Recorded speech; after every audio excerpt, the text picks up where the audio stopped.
Have you ever had a dream so vivid, so powerful, that it felt like a prophecy? Imagine that dream not only predicted your future, but also ignited a dangerous jealousy within your own family.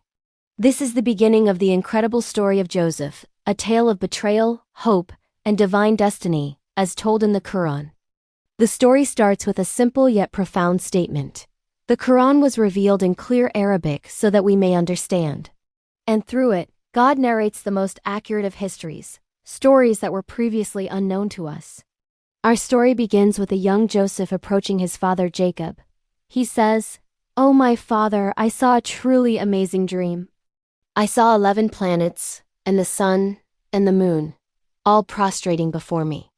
Jacob, a wise prophet himself, immediately understood the dream's significance.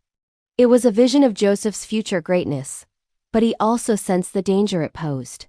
He warned his son, "My son, do not tell your brothers about this dream. I fear they will plot against you.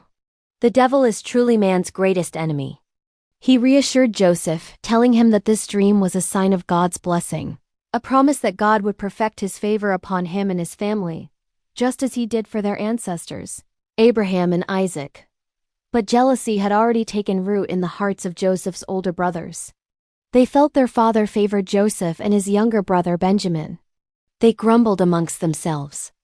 "Joseph and his brother are more loved by our father than we are, even though we are a strong group. Our father is clearly mistaken." Blinded by envy, they began to conspire. Their conversation turned dark. "Let's kill Joseph," one suggested, "or at least banish him to a distant land. Then our father's attention will be all ours. After we've done it, we can always go back to being righteous people." It's a chilling thought, isn't it? How easily jealousy can make people justify the unthinkable. But here's a crucial point the Quran makes. While they were plotting Joseph's fate, his destiny was already written by God. Thankfully, one brother had a sliver of conscience. He spoke up. "No, let's not kill him. If we must get rid of him, let's throw him into the bottom of a well. A passing caravan might find him and take him away." So their wicked plan was set. They went to their father, putting on a show of innocence. "Our father, why don't you trust us with Joseph? We'll take good care of him. Let him come with us tomorrow to run and play. We promise we will protect him." Jacob's heart was heavy with worry. He told them, "It truly saddens me that you should take him. I'm afraid a wolf might attack him when you're not paying attention." They quickly dismissed his fears, boasting, "If a wolf gets him while we are this many, then we would be total losers." The next day, they took Joseph, their little brother, and carried out their cruel plan. They threw him into the darkness of the well. But even in that moment of absolute betrayal and despair, Joseph was not alone. God sent him a revelation, a comfort and a promise. "One day, you will remind them of this very act, and they will not even recognize you." That evening, the brothers returned to their father, weeping crocodile tears. They cried, "Our father, we were racing and left Joseph with our belongings, and a wolf devoured him. We know you won't believe us, even though we are telling the truth." To make their lie believable, they presented Joseph's shirt, which they had stained with fake blood.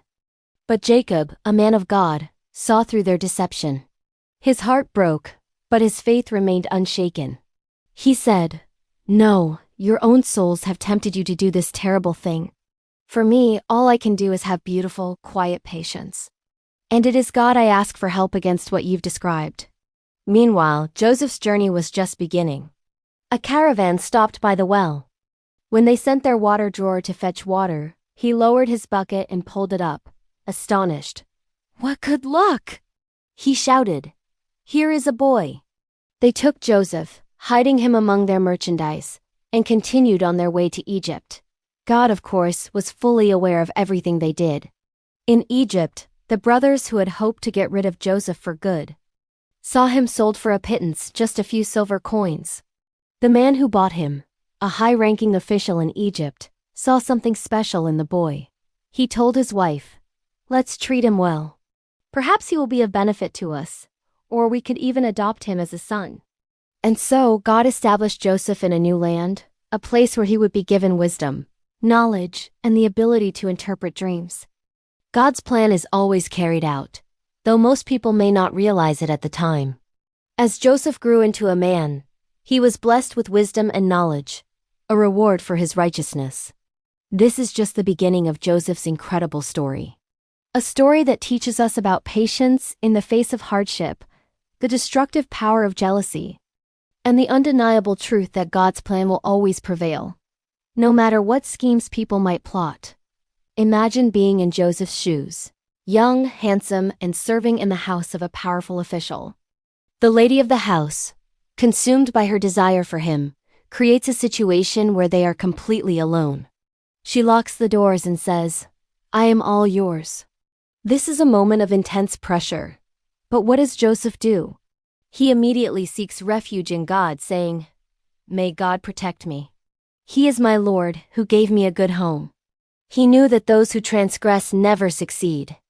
The Quran tells us that she was overcome with desire for him, and he might have felt a human inclination towards her, but a clear proof from his Lord appeared to him. This divine sign strengthened him, and God diverted this evil and sin away from him, because Joseph was one of his truly devoted servants. The situation escalates quickly.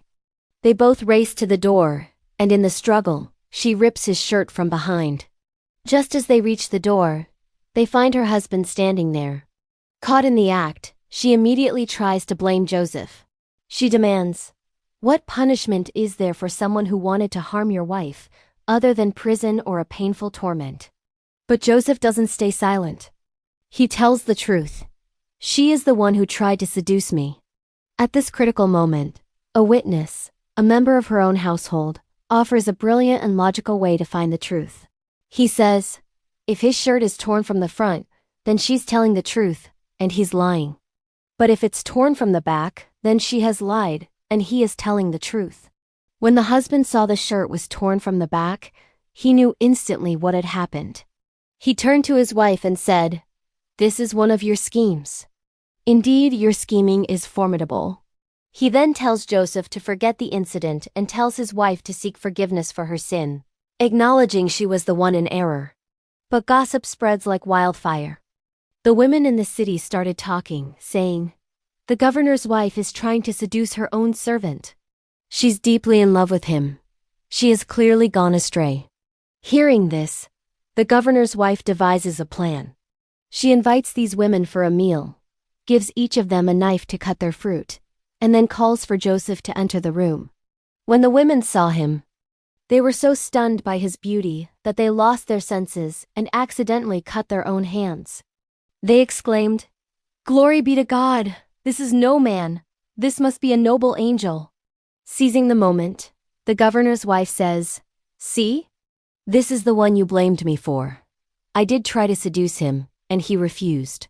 But I warn you, if he doesn't do what I command, he will surely be thrown in prison and be humiliated." Faced with this immense pressure and public threat, Joseph once again turns to his Creator. He prays, "My Lord, prison is better to me than what they are inviting me to do. Unless you turn their schemes away from me, I might incline towards them and act out of ignorance." And his Lord answered his prayer. God diverted their scheming from him, for he is the all-hearing, the all-knowing. Even though all the evidence pointed to Joseph's innocence, the powerful people involved decided it was best to imprison him for a while to quell the scandal. So Joseph, the innocent one, ends up in prison. But even there, his faith shines. 2 other young men were imprisoned with him. One night, they both shared their dreams. One said, "I saw myself pressing grapes for wine." The other said, "I saw myself carrying bread on my head, and birds were eating from it." They saw the righteousness in Joseph and asked him to interpret their dreams. Before interpreting their dreams, Joseph uses this as an opportunity to share his message. He says, "I can tell you the meaning before your next meal arrives. This is knowledge my Lord has given me. I have left the way of people who don't believe in God and the hereafter. Instead, I follow the faith of my forefathers Abraham, Isaac, and Jacob. We never associate partners with God. This is God's grace upon us, but most people are not grateful." He then poses a powerful question to his fellow prisoners. "O my prison mates, are many different lords better, or God the one, the supreme?" You worship nothing but names you and your fathers have invented. God has given no authority for them. All judgment belongs to God, and He has commanded that you worship none but Him. This is the true religion, but most people do not know. After establishing this foundation of faith, He interprets their dreams. He tells them, "As for one of you, he will be freed and will serve wine to his king. As for the other, he will be crucified, and the birds will eat from his head. This matter about which you have asked is now decided." Then, Joseph made a very human request to the one he knew would be saved. "Please remember me to your king when you are freed." However, the Quran explains that the devil made the man forget to mention Joseph to the king. Because Joseph momentarily placed his hope in a human being for his release, he remained in prison for a few more years. This is a powerful lesson that a true believer relies completely and solely on God. The story of Joseph is filled with lessons about patience, integrity, and absolute trust in God's plan, even when it leads us through the darkest of valleys. Have you ever had a dream that felt so real, so vivid, that you just knew it meant something? Well, imagine you're the king of a powerful nation and you have a dream that shakes you to your core. The king of Egypt dreamt of 7 fat, healthy cows being devoured by 7 skinny, weak ones. Then he saw 7 green, full spikes of grain, and 7 others that were dry and shriveled. He was deeply troubled and summoned all the wise men, magicians, and elders of his land. "Explain my dream to me," he commanded, "if you are truly able to interpret dreams." But they were baffled. They dismissed it as a jumble of nonsense, a mishmash of dreams, admitting they had no knowledge of such interpretations. They couldn't help him. The court was silent. The king grew more anxious. But then, a man stepped forward. It was the royal cupbearer who had once been in prison with Joseph. He had been freed years ago, but had forgotten his promise to mention Joseph to the king. Now finally, the memory came flooding back. "I can tell you its meaning," he declared. "Just send me to the one who knows." So he rushed back to the prison. "Joseph, my friend," he said, "help us understand this dream of 7 fat cows eaten by 7 skinny ones, and 7 green spikes of grain and 7 dry ones. I need to bring an answer back to the people so they may understand." Without any hesitation, Joseph, a man of God, gave the interpretation. It was not just an interpretation. It was a divine plan, a roadmap for survival. He said, "You will farm for 7 consecutive years as you always do. But when you harvest, leave the grain in its spikes to preserve it. Store everything, except for the small amount you need to eat." He continued, "After these 7 years of abundance, 7 severe years of famine will follow. This drought will consume almost everything you have stored. Be prepared, for it will be a difficult time." But Joseph didn't end with a warning. He ended with hope. Then, after that, a year will come in which the people will be blessed with rain and relief. They will once again press olives and grapes, and prosperity will return. The cupbearer hurried back to the king with this incredible news. The king was astonished. This wasn't just a dream interpretation. It was a clear, actionable strategy to save his entire kingdom. He immediately understood the wisdom and truth in Joseph's words. "Bring him to me," the king ordered. But when the royal messenger arrived at the prison to free him, Joseph refused to leave. He wasn't just seeking freedom. He was seeking justice. He said, "Go back to your king and ask him, what was the story of the women who cut their hands? My lord is fully aware of their scheme." Joseph wanted his name cleared publicly before he would accept his freedom. The king then summoned the women, including the governor's wife. "What happened?" he asked, "on the day you tried to seduce Joseph?" Their conscience could no longer hide the truth. They confessed in unison, "God forbid. We knew of no evil from him." At that moment, the governor's wife stepped forward and declared, "Now the truth is out. It was I who tried to seduce him. He is surely one of the truthful." She acknowledged her fault, recognizing that God does not guide the schemes of the treacherous. She admitted that the human soul often leans towards wrongdoing, except for those upon whom God has mercy. With Joseph's innocence proven and his honor restored, the king's respect for him grew immensely. "Bring him to me," he said again. "I will appoint him as my special advisor." When Joseph was brought before him and they spoke, the king was so impressed by his wisdom and character that he said, "Indeed, from this day on, you are a man of high rank and full trust with us." Joseph, knowing the great task that lay ahead, made a bold request. He said, "Appoint me as treasurer over the storehouses of the land. Indeed, I am a knowing guardian." He knew he had the skills, the knowledge, and the integrity to manage the country's resources through the coming crisis. And so, we see how God established Joseph in the land, giving him authority to govern as he saw fit. This is how God bestows his mercy upon whom he wills, never failing to reward those who do good. And for those who believe and live righteously, the reward in the hereafter is even greater. The story of Joseph is a powerful reminder that with patience, faith, and integrity, even the darkest of situations can lead to the greatest triumphs. Years after being left for dead, Joseph is now a powerful figure in Egypt. A severe famine has forced his brothers to travel there seeking grain. As they stand before him, a dramatic moment unfolds. Joseph instantly recognizes the men who betrayed him, but they have no idea who he is. He sees the powerful man, the governor of Egypt, not the little brother they sold into slavery. Joseph provides them with the grain they need, but he sets a condition for their return. He tells them, "Next time you come, you must bring your youngest brother with you." He's referring to Benjamin, his only full brother. To test their hearts and show his authority, he adds a stern warning. "If you don't bring him, you will get no more food from me. You won't even be allowed to approach me." The brothers are stunned. They promise to persuade their father Jacob, but they know it will be nearly impossible. As they leave, Joseph secretly orders his servants to place the silver they used to pay for the grain back into their sacks. He hopes this act of mysterious generosity will encourage them to return sooner. When the brothers get home and tell their father Jacob what happened, his old wounds reopen. They plead, "Father, we've been cut off from getting more grain unless we take our brother with us. We promise we will protect him." But Jacob is filled with grief and mistrust. He replies, "How can I trust you with him? I trusted you with his brother Joseph before, and look what happened." Still, in his pain, his faith remains.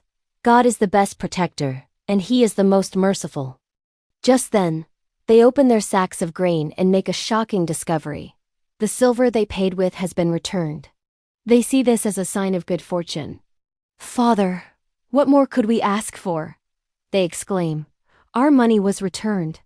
We can feed our family, we'll guard our brother, and we'll get an extra camel load of grain. It's a fantastic deal." Jacob is still hesitant. He loves Benjamin deeply and fears losing another son. Finally, he agrees, but only after they make a solemn oath before God to bring Benjamin back safely, unless completely overwhelmed by disaster. With the oath made, Jacob offers some fatherly advice born from a deep, almost prophetic intuition. He tells them, "My sons, when you arrive in the city, don't all enter through the same gate, enter through different ones." This was strange advice, but it came from a special knowledge God had given him. He knew it couldn't change destiny, but it was a precaution from a loving father's heart. So, the brothers return to Egypt with Benjamin. When they are brought before Joseph, he pulls his beloved younger brother aside in private. Imagine the emotion in that moment as he whispers, "I am your brother, Joseph. Don't be sad about what our other brothers did." For the first time in years, Benjamin is reunited with the brother he thought was lost forever. Now, Joseph puts the final part of his intricate plan into motion. As the servants load the brothers' sacks with grain, he has his personal ornate silver cup hidden inside Benjamin's bag. Once the caravan is on its way, an announcer shouts, "Stop! The men in this caravan are thieves." The brothers are shocked and offended. "What are you missing?" they ask. The official replies, "The king's royal cup. Whoever returns it will get a whole camel load of grain as a reward." Confident in their innocence, the brothers declare, "By God, you know we didn't come here to cause trouble. We are not thieves." The official then asks, "And if we find it among you? What should the punishment be?"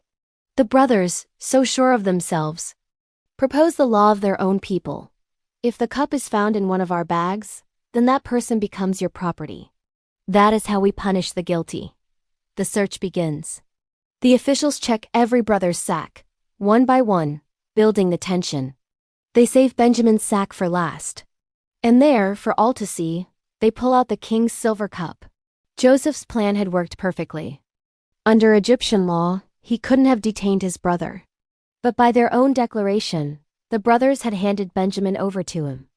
In their shock, the other brothers resort to old habits, muttering, "If he stole, it's not a surprise."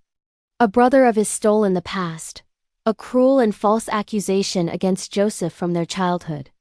Joseph overhears this but keeps his composure, thinking to himself, "You are the ones in a terrible position. God knows the truth behind your words." Desperate, the brothers plead with Joseph. "O noble ruler, our father is very old and loves this boy dearly. Please take one of us in his place. We can see that you are a kind man." But Joseph is firm. "God forbid I should take anyone other than the one who had the stolen item. To do so would be unjust." With that, their hope is crushed. They gather together, defeated. The eldest brother, Reuben, is overwhelmed with guilt and shame. "Do you remember the oath we made to our father?" he says, "and how we failed him with Joseph before? I am not leaving this place. I will stay here until our father permits me to return, or until God himself judges this situation for me. He is the best of all judges." The brothers are now at their lowest point, facing the consequences of their past and the weight of a promise they seem to have broken once again. When Joseph's brothers returned to their father Jacob, they had a rehearsed story. They said, "Our father, your son, our youngest brother, has committed theft. We're only telling you what we saw with our own eyes. We couldn't have predicted this would happen. If you don't believe us, just ask the people in the town where we were, or the travelers in our caravan. We are telling you the absolute truth." But Jacob, a prophet with deep insight, wasn't fooled. He replied, "No. It seems your own minds have tricked you into some scheme. But I will endure this with beautiful patience. I trust that God will bring all of my sons back to me. He is the all-knowing, the most wise." He turned away from them, his heart heavy with sorrow. "Oh, my grief for Joseph," he whispered. His eyes had turned white from constant weeping, and he was overwhelmed with sadness. His other sons, seeing his state, said, "By God, you will never stop mourning Joseph until you become sick, or even die." Jacob answered, "I only complain of my sorrow and my grief to God, and I know from God things that you do not know." Then, with a flicker of hope, he commanded his sons, "O my sons, go and seek news of Joseph and his brother, and never, ever despair of God's mercy." No one despairs of God's mercy except those who refuse to believe. So the brothers traveled back to Egypt, facing Joseph, whom they still didn't recognize. They pleaded, "O noble ruler, hardship has struck us and our family. We've brought goods of very poor quality, but we beg you to give us our full measure of grain and be charitable to us. Surely, God rewards those who are charitable." It was at this moment that Joseph decided to reveal himself. He looked at them and asked, "Do you remember what you did to Joseph and his brother, all those years ago, when you were acting out of ignorance?" They stared at him, shocked, as realization dawned. "Can it be? Are you Joseph?" they stammered. He replied, "I am Joseph, and this is my brother. God has been truly gracious to us. Indeed, anyone who is mindful of God and remains patient, God will never let the reward of the righteous be lost." Filled with remorse, they confessed, "By God, he has truly honored you above us. We were so wrong." But Joseph showed them the ultimate grace. He said, "There is no blame on you today. May God forgive you. He is the most merciful of all who show mercy." Then he gave them a final instruction. "Take this shirt of mine and cast it over my father's face. His sight will be restored. Then, bring your entire family and come to me." And even before the caravan reached home, Jacob said to those around him, "I can sense the scent of Joseph, if you don't think I'm just an old, confused man." They replied, "My God, you're still lost in your old delusion." But when the messenger arrived and placed the shirt on Jacob's face, his vision returned instantly. He said, "Didn't I tell you? I know from God what you do not know." His sons begged, "Our father, Pray for our forgiveness. We were truly sinners. He promised, I will ask my Lord to forgive you. He is the forgiving, the most merciful. When the entire family arrived in Egypt, Joseph welcomed his parents warmly. He embraced them and said, Enter Egypt, God willing, in peace and safety. He seated his parents on the throne, and they, along with his brothers, bowed before him. Joseph said, O my father, this is the fulfillment of my dream from long ago. My Lord has made it a reality. He was so good to me when he freed me from prison and brought you all from the desert, after Satan had sown discord between me and my brothers. My Lord is subtle in accomplishing what he wills. He is the all-knowing, the wise. Joseph then turned to God in prayer. My Lord, you have given me authority and taught me to interpret dreams. O originator of the heavens and the earth, you are my protector in this life and the next. Let me die in a state of submission to you, and join me with the righteous. This story, a part of the unseen, is revealed to us. It holds a powerful lesson for those who reflect. This isn't just a story. It's a confirmation of previous revelations, a detailed explanation of all things, and a source of guidance and mercy for those who believe. Thank you for listening.